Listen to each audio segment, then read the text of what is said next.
All right. My name is Tavion, and I'm doing the hot hand fallacy bias. Basically, the hot hand fallacy bias is that feeling that you get when you playing sports or just anything competitive among family or friends, and you just feel like you're on a hot streak, like you can't lose even if you wanted to. Like everything you play is just you're on fire. You can't lose. You always winning. you know. And that's basically the hot hand fallacy, and a lot of people don't realize it, but that's basically what it's called. As I stated, the hot hand fallacy is that feeling you get when, you feel hot and everything you play, you just constantly win.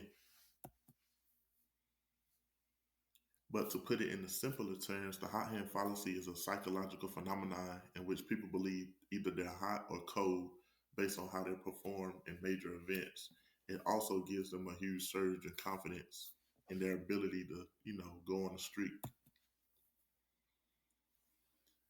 You're most likely you'll see this hot hand fallacy theory in sports or, like I said, among everyday people that plays competitive games with family or friends. But most likely you most likely will see it in sporting events. Top study that caught my eye was one with Dr. Warbert and Dr. Nobert. They basically wanted to test the hot hand theory and see how it affects people and their reaction time. So what they did was they had subject do four Stroop experiments in which they controlled it. Half was easy and half was challenging. Basically, the easy part they allowed for they controlled it to where the subjects was getting it right every time. And what they saw was when faced with easy things, subjects had a quicker reaction rate and they had a huge surge in confidence. However, when the doctors switched up the test to where it was challenging, they noticed that mistakes was being made more often and that their self confidence and you know ability to predict things was slower and much lower because they had a lower reaction time. And it kind of just brought me back to what we was thinking about in class and the semester parts of the brain. We know that the frontal lobe is responsible for a lot of things such as problem solving, self-ascent, paying attention, reasoning, planning, all of which are important when it comes to hot hand fallacy because you're actually using your brain a lot more when you're making decisions, which is basically what the hot hand fallacy is. Another another link that I can connect this to is the Bayesian inference, and basically it's using our probability and outcome to basically predict the outcome of what's going to happen. So basically, for example, if you're playing a game and you're doing poorly throughout the whole game and the game on the line, are you going to take the shot based on your performance? And that's basically what this kind of refers to on this.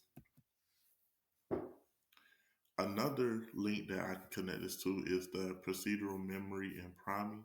Basically, we know that procedural memory and priming plays a huge role in attaining information and how we process it. Basically, with the hot hand fallacy, it's the same thing. We're using information that we're learning as we're playing the games or in a competitive, event. We're using the information that we're learning and we're basically doing things without even knowing. So that's basically using our procedural memory and priming skills at its finest.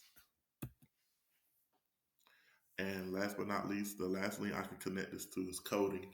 Basically, with coding, we know that it involves two approaches. One will be physiological, which is the neurons firing when we make decisions, and the other one will be mental, and which is how it's represented in the mind. So whether you're on a basketball court, football field, or even in a casino, or as I say, at the table with family, with friends and family playing a card game or whatever the case may be, we're constantly picturing and thinking outcomes as we're playing to come out with the best prediction of how we can possibly come away with the win. Or as I would say, develop a hot or cold streak based on the probability that's at hand or the information that we see in front of us.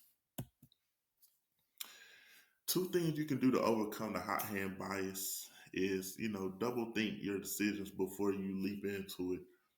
Basically what hot hand fallacy is, it's like when you think before you do anything, or sometimes it's quite the opposite. You do before you think.